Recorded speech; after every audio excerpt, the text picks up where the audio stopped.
Hey everybody, this is the Sliders Review, and it's Women's History Month, and I'm here today to talk to you about Cruel Summer Season 2. So, Season 2 was the last season of Cruel Summer that aired on Freeform, and the show just got canceled. And I remember a long time ago when the first season was announced coming out, I didn't watch it at that time, like I said before, but I knew Olivia Holt was in it. Then in the second season, at some point in time, I heard that it got canceled. I'm like, oh, I want to know why it got canceled. At that point in time, I did not know it was an anthology series. And so I was always wondering, why did it get canceled? And then, so like I said before, I watched season one earlier this month. And season one was so good. It was so drama filled with twists and turns left and right. So then I'm all like, something must have happened in season two that got it canceled. And well, honestly, season two is a little bit on the boring side. It's very watered down from that of the first season. One of the reasons why I knew it was going to be watered down because when every episode started, there was no warning sign. Normally in the first season, because it dealt with assault and grooming and stuff like that, there would be warning signs. So I'm just kind of there's none of that this season. Now there's a couple of factors that caused this season to be watered down. First, the person who actually co-created or created the show, I should say, left the series before the first season was even complete, due to creative differences. I hate hearing that phrase. And so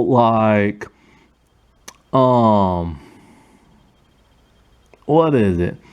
So because of that, I'm just that's never a good sign. But then the first season turned out to be really good.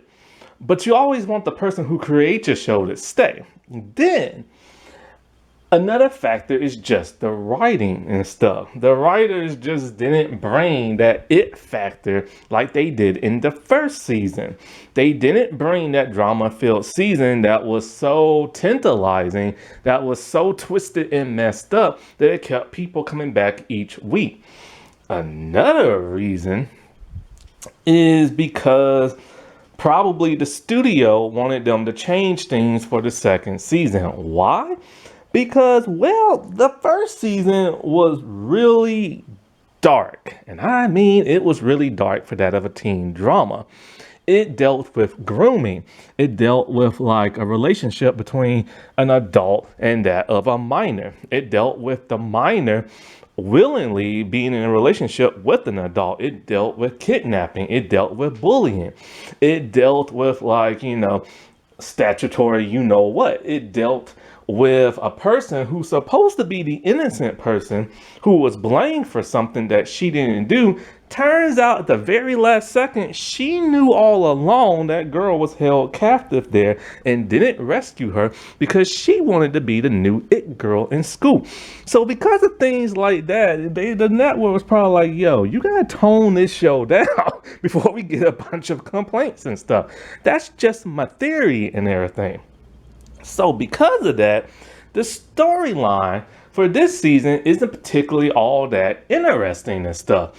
There are no huge twists and turns, and the format of the flashbacks in the three different time periods just isn't as effective as it was in the first season.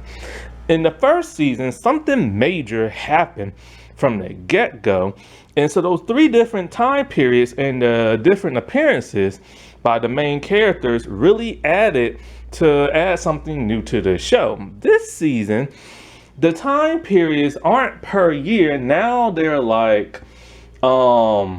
summer of 99, winter of 99, and summer of 2000. So it's not that much of a big gap in between.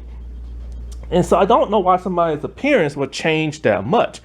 Also, because of the stuff that happened to these people, what would change the main girl's appearance so much in the darkest timeline to where she would have to go kind of grunge goth and everything? You know what I'm saying? Not only that, but the whole theme of this season is just kind of, Okay, it has to do with a sex tape getting leaked. And it has to do with a boy who dated the two main girls who is now dead. And so, like, they have to figure out who did it and everything. And the thing is about that is that, here's the thing. Season one, it dealt with storylines we've seen before: adults and minors, kidnapping, grooming, stuff like that. But it added a different, I guess you could say, wow factor that made it unique and interesting. Because what we didn't know is that the girl being groomed and the girl who had been kidnapped went along with everything. She actually wasn't kidnapped at first. She just ran away from home and lived with this man for a whole year. And then, he,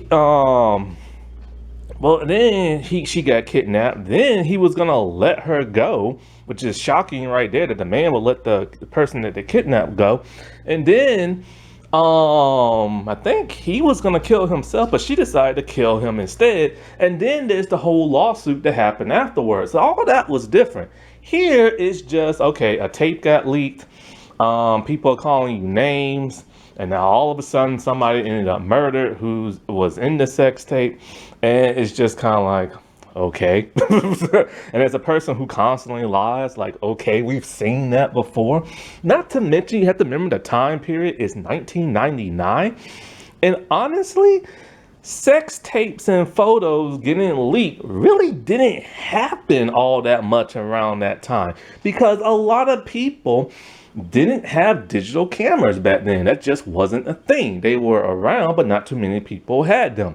And then they show that because they're using Polaroids and stuff. Not to mention, people people were using webcams at that time, and you had to actually buy one separately with your computer and stuff. So not that many people was doing that at the time and allowing it to get leaked, because not that many people were really doing the whole internet chat thing at the most part. And all this whole leaked pictures and video stuff didn't really happen until the mid 2000s, like 2004, 5, and especially in the 2010s, because now people's cell phones can take pictures and text and all this other stuff, and everything's available on the internet. So now it's more, now things like that happen a lot. But back in 1999 and 2000, that just really did not happen. So I just don't see that as it being like a thing. Yeah, the only time it really happened were like celebrities, but a lot of people believe they leaked those on purpose just to be famous and stuff. And so, like, another thing they hit you over the head with in this season is the 90s music and the early 2000s music. They overdid it. Every episode, every flashback, every opening scene is a song I recognize, a hit song at that too, from like the late 90s and early 2000s. And it's just kind of like, hey, we get it. We're in this time period. You don't have to keep reminding us constantly throughout the entire episodes. And so it just got like annoying and everything after a while. Yeah, I was jamming out to those songs, especially Spice Girls, but after a while it just got kind of annoying. So things just kind of, everything that made the first season a hit, they either did too much of it or too less of it. And so here's the thing, it's not a terrible season. Like, don't get me wrong, it's not bad and you can't watch it. It's just, it's very slow pace. Like extremely slow pace and everything, to the point to where you get a bit bored because you want something new to happen that be like, oh my God. But here's the thing, once you get around like 7 episodes, nothing really big happens that's explosive that makes you want to keep coming back per week. And so I believe, viewership started to decline, and then eventually it just got canceled, sadly, and stuff. So what exactly is this whole season about, and who are our two main girls that are frenemies and stuff? Well, this season stars frenemies Meg and Isabella. Meg is the white one and Isabella is the black one. And these two are complete polar opposites. just like the first season. And just like the first season, their worlds collide. However, instead of last season, these two end up becoming friends. It takes a while before them to become friends, mostly because Meg went through Isabella's stuff and pissed her off. But, when they become polar opposites, the thing is, Meg is like a computer hacker, geek type person who doesn't really look it, and she just doesn't look like the computer geek type. Like, she just doesn't. She's way too hot to be that. She's the cute, they should have just made her the cute, adorable girl, which they did in this season. She's never had sex. She's never drank, never did this and never did that. Never really did a bad thing in her life. I think there's one thing maybe with pills, I'm not sure. But other than that, she's like a really smart student and she's trying to get into college. Isabella is well, she's not really a foreign exchange student because she was born in America, but her parents are like diplomats and they lived all over the world. And so she has transferred back to like America to live with that of Meg's mom, her family and stuff. And so she's like an exchange student. And so like she is a wild child. She is there to like unleash the beast in that of Megan and stuff, if you will. And so like she basically turns Megan's world upside down, literally. So like in the past flashback, the first one that's like normal color and everything, they aren't friends, they slowly become friends, and they're friends and they do stuff, and like then in the second timeline, the blue timeline, which is literally just a blue filter, it's like something happened, they became friends again, and they're all like, oh, like, I'm so glad you're my friend, you're my best friend, like we're ride or die, stuff like that, it's me and you, and all this other stuff, right? Then there's the darkest timeline, which is the green filter timeline. And in that one, Isabella has gone missing. So I'm like, oh, they're just retreading the last season again, right? And so Brent, no, not Brent, but somebody is like dead. And so when Brent's father show up, it turns out to be Brent. Brent is a boy who has befriended both of them. Anyway, so we know now the dead body is not Isabella, but we see literally Meg go to like a cabin in the woods and clean up blood off the floor. So it's like, well, hold up, what's going on? What did you do? Like, you got me intrigued. Then the very last couple of seconds, Isabella literally shows up right beside Megan and tell her we need to get our story straight. So Isabella's not dead. She's no longer missing. She just, I guess, went to go Aang herself from Avatar Last Airbender. She went to go clear her head. Just like he did in the Netflix show. And so like, I'm like, oh, so what the heck has happened? What did they do, right? This is probably going to be pretty juicy. It's not juicy. I'm sorry, but this season really watered things down and stuff, Like it really, really, really did. My bad, not Brent, Luke. Brent is the brother of Luke. So Luke is the guy in the middle. He is the one these two girls are fanning over. Meg has had a crush on him for like ever and ever and ever and ever. And so like, but she's never done anything about it, right? So he comes from a very wealthy family. His father's very wealthy and his mom died in an accident. And so he has a brother. And so like when Isabella shows up, she starts to crush on him. And she literally asks Meg, hey, is there anything between y'all? Is it okay if I hook up with him? And Meg, being the shy person she is, she's just like, oh no, there's nothing between us. You just go right ahead, even though she's in love with the dude, right? And so it takes a good while. Isabella and Luke, they flirt a lot, but then they finally end up dating. And so, of course, it makes Meg sad and a little jealous and stuff, right? And so, like, At some point, that was like in the first timeline, but then by the second timeline, now it's Luke and it is Meg who are dating. And similar to what happened last season, I hate when they reuse storylines like that. Like, come up with something different. So, of course, both girls like him. He likes both girls. And it's that love triangle thing, right? There are problems here and there because, Isabella, she overhears Meg tell that of Luke, "You're my ride or die," and that's supposed to be Meg and Isabella thing. So she doesn't like that, and every time she hears something she don't like, she goes and she rats Meg out to like her mom or somebody else. So we know that she is pretty shady. Well, at some point in time, he ended up missing and found dead in the water because they live out in like the woods near like a lake. So the question is, who murdered him, right? And so that's the big mystery that literally gets dragged out the entire season. It's a very slow plot line. Now, they do try to make it interesting to see who could have killed him. Is it the two girls? Is it his brother? Is it the best friend Jeff?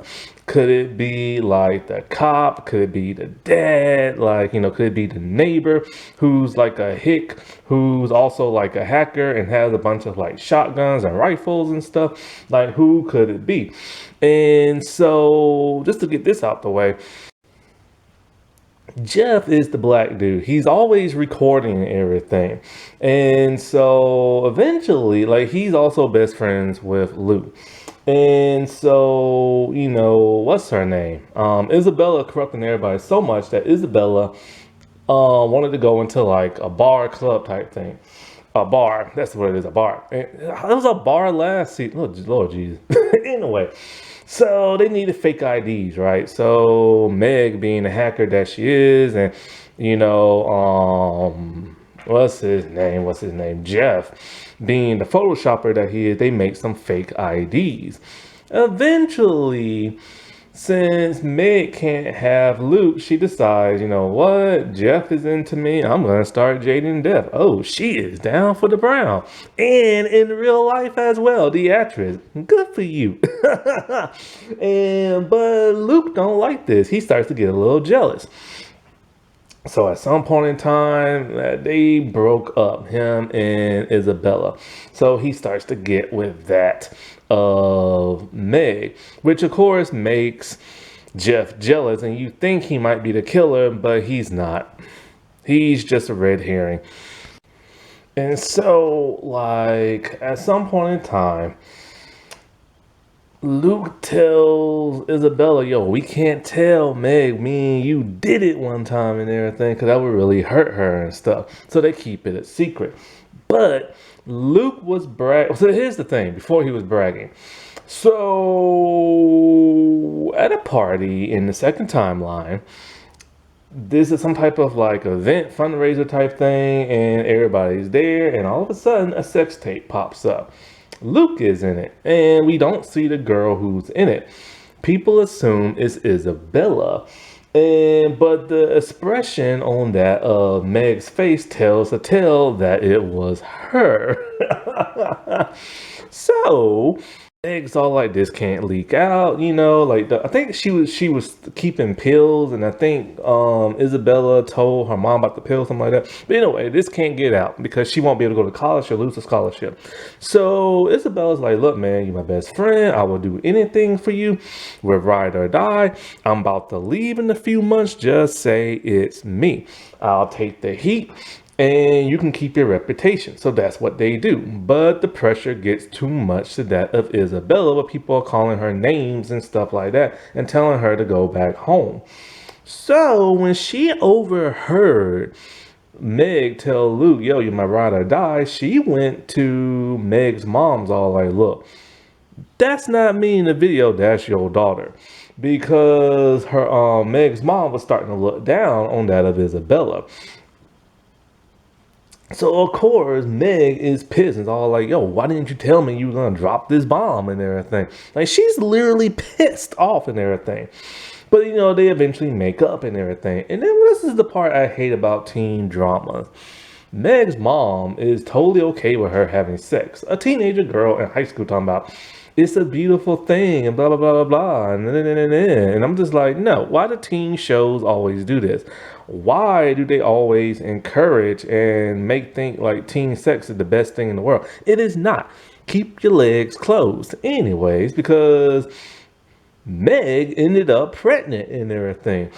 And so that gives the sheriff more motivation to think that Meg is the killer, because Meg and Isabella are the only two that the cops are looking into. And so they get their lawyers and this and that. And, it is insane all the crap that happens afterwards. So, like, here's the thing, right? What was it? Luke was bragging to a bunch of guys that he banged both those girls and that he got them wrapped around his finger. He also kissed that of Isabella, and one of the two told Meg, so she's upset. So she decides, hey, her and Isabella are gonna get some revenge, right? So they go to the cabin in the woods. They tie him up. He thinks he's gonna bang Meg, and Isabella shows up. They force him to tell the truth on a video camera about how he lied about those two doing them and all this other crap. But then things get heated. He literally tells Isabella, like, look, man, this is all your fault. You have changed her and everything. You have corrupted her, blah, blah, blah. And you want her all for yourself. And so, like, when they both about to leave him there, tied up all night, he's all like, well, she lied too, because me and her did it. This pisses off Isabella, but it also pisses off Meg. Isabella is so pissed off that she literally grabs a gun and shoots it at Luke, popping off a piece of his ear. So Meg is freaked out, like, yo, we can't leave him here. We gotta, like, do something about the wound. Isabella's like, no, we leave him here, and blah, blah, blah, blah, blah. So she convinces Meg to leave the dude there, and in agony and pain and all this other crap. And this is when he eventually unties himself, and he wanders off into the woods, and he collapses on that of the pier. But see, he's drugged right now because the girls forced him to drink alcohol with 3 sleeping pills in it. Originally, Meg just used 2, but Isabella's like, no, let's do 1 more for good measure. So he's literally drugged and everything like that. And then that's when we see the person on the pier come to him, and he's all like, I can't believe you came. That person is the actual killer. But see, what pissed off Meg and pissed off Isabella even more is that the person, see, this whole time we've been wondering who killed Luke, but nobody never stopped to ask the question of who recorded them doing it and leaked. They assumed that it was Brent, Luke's brother, because Brent got caught, videotaping girls doing it, and underage girls at that, and his dad covered it up with the sheriff and stuff. But, here's the thing. Luke confessed that it was him that recorded it, and it was him that leaked it and everything at the party. See, he wants to be a Coast Guard dude, and his dad wants him to go to college and do other stuff. So he tried to embarrass his dad by grabbing one of Brent's sex tapes and play it, but he grabbed his by mistake. And so he is the one who leaked the tape. He made that tape because he's just pervy like that. And he just wanted something to have and stuff like that. Because, his brother gives him a hard time and all this other stuff, and so do the guys. So they are furious because he pretended like he didn't know who did it. And while his dad and everybody else were blaming that of Brent. So all of this is motive, right? But here's the thing. Remember I said they recorded his confession? Well, Isabella's all like, yo, I'm going to get rid of the tape and this and that. Now, see, here's the thing. In the first timeline, like I said, Meg is sweet, innocent, and is just a hacker. In the second timeline, she's dating Brent, but things start to go a little sour with that, her and Isabella.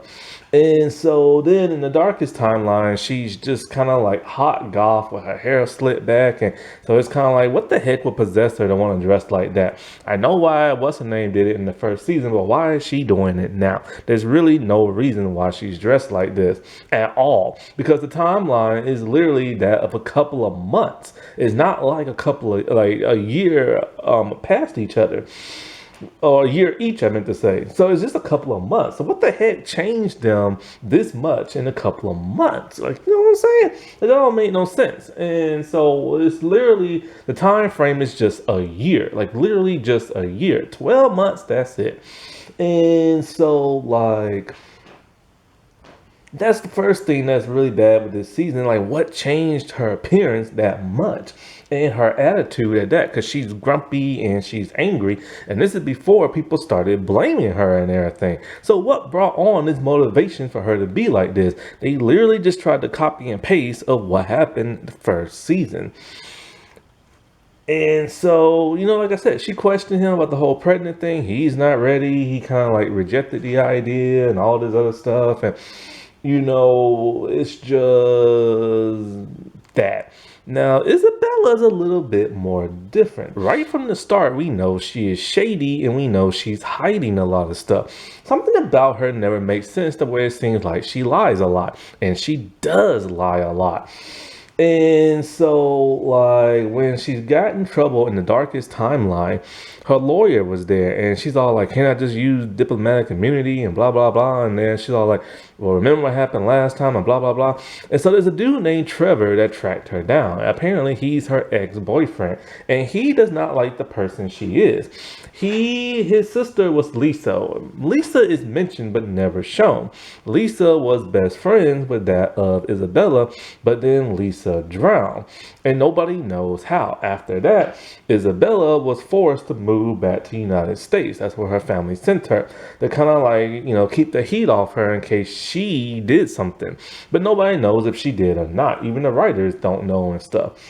And so, like I said before, there's always this shadiness to it. She's always ratting Meg out and everything. And it's just kind of like throwing her under the bus. And it's just kind of like, you know, that don't seem all ride or die to me. And so she's just a wild child who loves to drink, loves to party, loves showing off her body. She literally brought out the freak in that of Meg. And so, like... And then, like I said before, she got the gun and she shot the dude's ear off, and she acted like nothing was wrong. And she literally, like, Meg even asked her, how can you be this calm? She's all like, look, you draw more attention to it, then you're going to freak out and mess things up. So it's kind of like, there's something really shady about her, right? Like, really shady. And remember when I said she was supposed to get rid of the tape of the confession? So it's like... She edited the video and gave it to the sheriff. She edited it to the way to where it shows Meg is holding the gun in her hand. Because after she shot what's-his-name ear, Meg grabbed the gun from her, put it away, and attended to what's-his-name. You don't see or hear Isabella in the video. All you see is Meg and a screaming Luke. So, guess who got arrested? Meg. And why did this happen? Because in the darkest timeline, they are no longer friends. They literally hate each other. Even Meg's mom hate that of Isabella.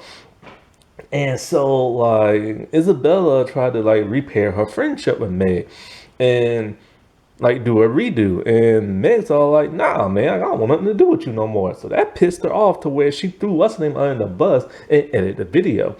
Then, at some point in time, she fled the country.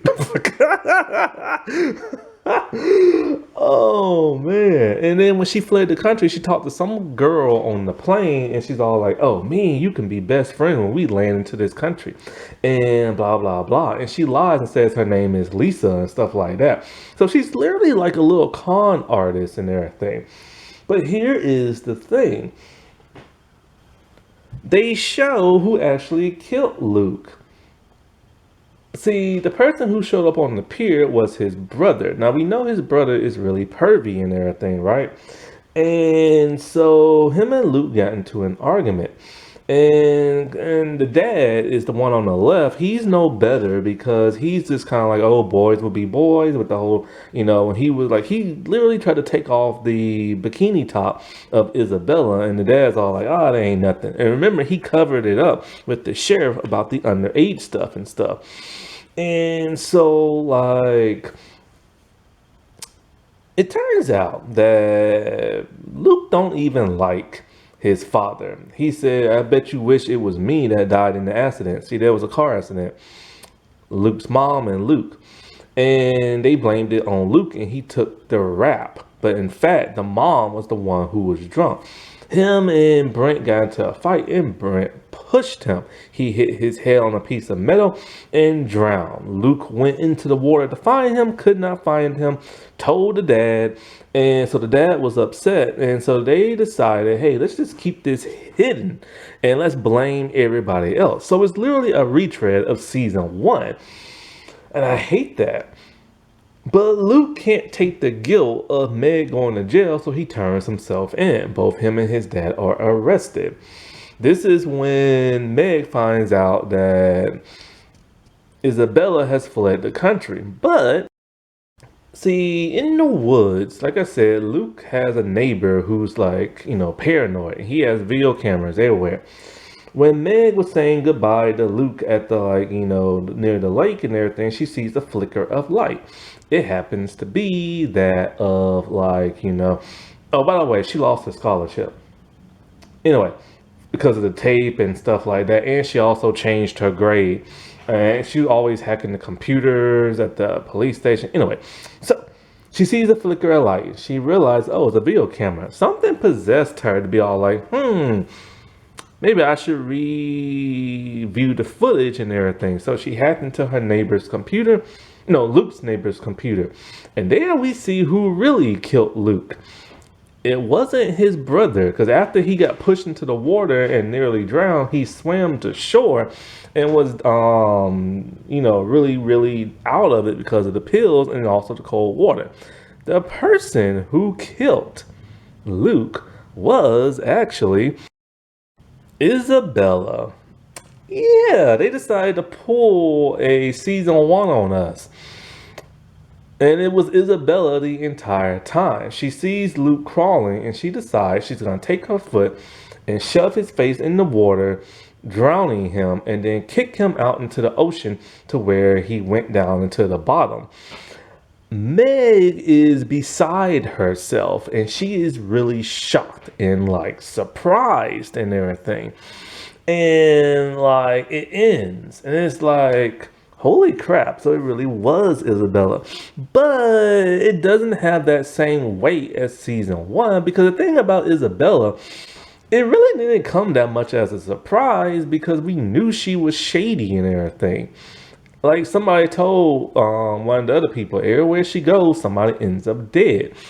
That's a huge clue. She's always lying. She's always throwing people under the bus.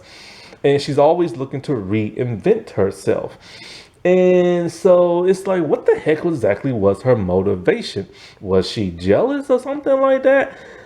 Well, the creators of season 2 said, and this is what's so stupid. This is why season 2 did not do so well. Season 2 had a low viewership in the very first episode, and it kept declining. See, they said the reason why she did that is because she wanted Meg to experience life with her, be her ride or die, be her wild partner in crime and stuff like that. But Luke was holding Meg back and wanted Meg to stay in town. So this was a way for her to get rid of Luke so her and Meg can go off into the sunset and be wild. Problem is, Meg rejected her. That is a stupid reason. And it's reasons like that, the reason why this season just wasn't good. Now, Sadie Stanley plays that of Meg. And I remember her from the live action Kim Possible movie. It was her first role, and back then it really showed. Her acting has come a long, long way and has gotten a whole lot better. It needs a little polishing here and there in certain areas, just a couple of certain little areas, but she did a really good job. And that of Lexi Underwood, she played Isabella, and she did a phenomenal job and stuff like that. Like, she really had this conniving diva-ness to her and this confidence to her and stuff. So sadly, season 2 just wasn't as great as season 1. The writing really was all over the place and just took too long to like get there. There wasn't enough twists and turns, and things started to get pretty predictable after a while. Happy Women's History Month, everybody. All right, well, I'll talk to you later. Bye.